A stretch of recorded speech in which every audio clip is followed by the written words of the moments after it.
तर कॅप्टन अशोक खरात नाशिक शहरामध्ये आपली ज्योतिषीगिरी करत होता। हे करताना त्यांना सिन्नर जवळच्या मिरगाव या परिसरामध्ये शनीश्वर महादेवाचं मंदिर उभारलं होतं आणि याच मंदिरात तो अनेक राजकीय नेत्यांना नेऊन पूजा करत होता असं देखील समजतंय।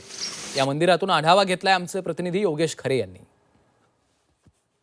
सिन्नर तालुक्यातलं ईशान्येश्वर मंदिर पुन्हा प्रकाश झोतात आलंय ते म्हणजे कॅप्टन अशोक खरात या मांत्रिकाला अटक केल्यामुळे। अंकशास्त्रातील ज्योतिषी म्हणून या खरातांची पूर्ण राज्यभरात ओळख आहे। राजकीय वर्तुळात मानमरात बसलेले खरात यांचं हे मंदिर आपण आज बघणार आहोत कशा पद्धतीनं त्यांनी हे बांधलंय। आपण बघू शकतो ईशान्येश्वर महादेवाचं हे मंदिर आहे। पूर्ण जवळजवळ 1.5 ते 2 एकर परिसरामध्ये हे मंदिर उभारण्यात आलेलं आहे। ते सिन्नर तालुक्यातल्या मिरगाव या गावाच्या परिसरामध्ये।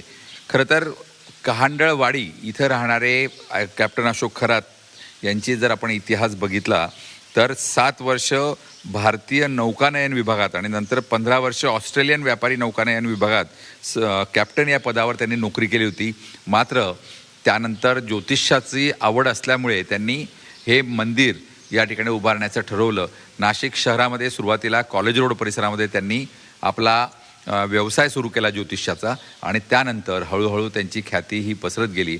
एकूणच त्यांच्या भाकितांमुळे अनेक जण प्रभावित होत होते आणि आता खरातांना पोलिसांनी अटक केल्यामुळे पुन्हा या मंदिराची चर्चा पूर्ण राज्यभरात सुरू झाली आहे। व्हिडिओ जर्नलिस्ट सोनू भिडेसह योगेश खरे, झी मीडिया, नाशिक।